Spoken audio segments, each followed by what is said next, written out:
Aloha, my loves. Welcome to today's newest installation of What Is That? And can we eat it or drink it? Today we're going to talk about the lovely dragon fruit. This video comes by way of a good friend when I was trying to brainstorm. She asked, Rika, I always go to Starbucks and I see this drink on the menu with dragon fruit and mango, but I'm not really sure what dragon fruit is. Maybe you should do a video about that. And I remember thinking, what do I know about dragon fruit? Well, I do know that it is the flowering fruit of a cactus, the poly-UNsaturated cactus. And I also know that it grows in the tropics, as well as it does make kind of a tasty treat. But that's about it. So, it is definitely time to learn. And here we are. Dragon fruit, better known as pitaya from its regions of origin, was originally from Mexico as well as Central Americas. And it wasn't until the 19th century that the French got their hands on it and took it all the way to Vietnam, where it grew really well, and it now makes up 32% of their exported produce. It's also picked up popularity in other regions of the world, such as Australia, and these lovely specimens come from Ecuador. We grow it in the United States, but we're not exactly known for it. But there's 11 varieties, and they have really fun names like David Bowie, Costa Rica Sunset, and Voodoo Child. Yes, that is our fruit. So, as previously mentioned, this fruit is the byproduct of a cactus flower, and it comes to us, though, from a flower that only blooms once at night and must be pollinated by either a bat or a moth, although it's not self-pollinating. And then it takes about 30 to 50 days in order for a fruit to fully grow and become harvestable. The cool thing is, though, that it can do this about 6 times a year, which is why this is kind of considered the cash crop of the fruit world. Luckily, as we can see, if we cut off the top and bottom, it is really easily peeled. Some people cut these in half.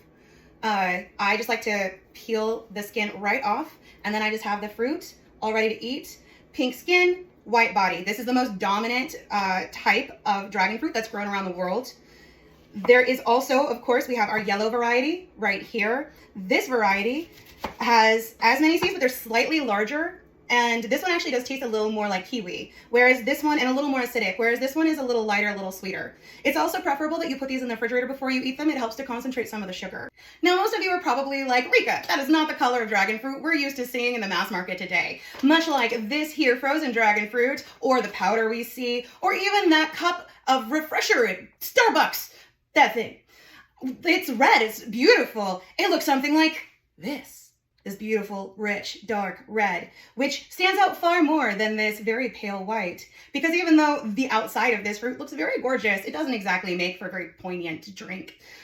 However, what's very fascinating is that this very red fruit is only 5% of Vietnam's production and the least grown or ever sold as a fresh fruit, but it is one of the healthiest because of this very red coloring. It has lysine, which is an antioxidant, as well as a beta-cyanine, which, if you're wondering why this red coloring looks familiar, it's because it shares that same property with beets, amaranth, and chard.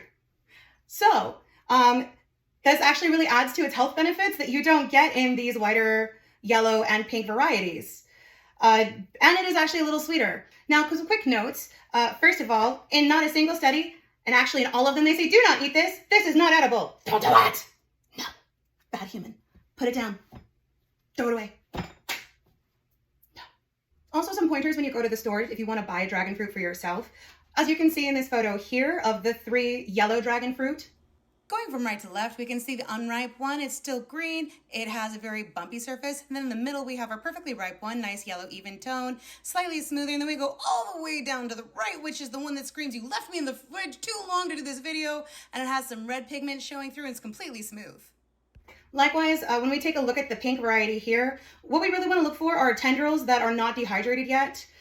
Sometimes you can't do that. So really what you're going to look for is a fruit that's darker. So we have 2 fruits here, a lighter and a darker one. The darker one's going to tend to be more sweet. I'm also going to be looking for streaking in the flesh. If there's no streaking, then most likely this is still good to eat, even though my petals are dehydrated. It just means that you probably need to use it sooner rather than later, and it needs to go immediately in the fridge so that you can preserve its shelf life for as long as possible. To borrow a quote from one of my favorite TV shows, here's the thing, and I'm going to tell you. Dragon fruit, especially the white variety, is not exactly known to be a particularly flavorful ingredient.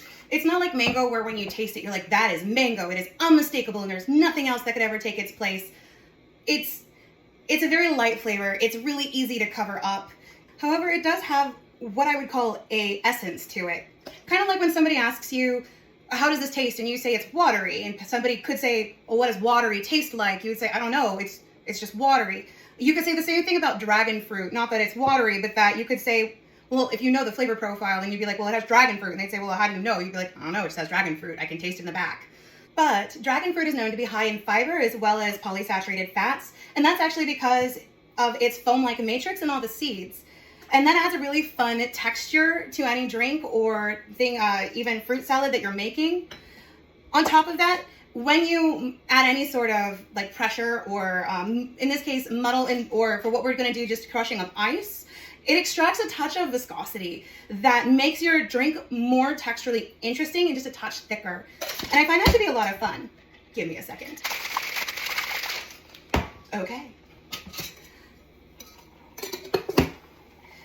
And so when you're cocktailing, you know, you want to kind of play with those flavors and keep them. The best things to do are A, cut the pieces as small as possible, especially if it's fresh dragon fruit. Because if you muddle it too much, then you're going to extract way too much of the kind of like sliminess that it has. And it's way too much. It's not pleasant. But if you simply just shake it in and let the ice kind of break up the dragon fruit itself, then you're going to end up with a cocktail that interestingly makes you feel a little bit full, which I guess you could say is great if you're on a diet. Because not only will it make you feel a little bit full, this bad boy also has anti-aging properties, anti-inflammatory properties, it's good for heart health, and all sorts of other things. You could call this a superfood. However, that term does get used a little too often. For the stuff that it does have, it is very good. It is also considered a low-calorie food, again, because it has a very low amount of sugar in it. But it's also kind of like any fresh fruit. Fruits have an amazing amount of vitamins and macro and micronutrients to them. So it's just a really cool thing that you can add to your diet to really increase the number of tasty things that also kind of make you feel awesome. And I mean, that's really the name of the game, right? To live our best lives while also taking care of them. Dragon fruit also dehydrates really well. You can turn it into a lovely garnish. I would just suggest throwing a little citric acid and or vitamin C on there in order to keep the white for longer. But otherwise, add dragon fruit to any of your vodkas, gins, tequilas, maybe a touch of mezcal, or fruit salad if you're not feeling cocktailing. You have yourself a great night. Cheers, my loves.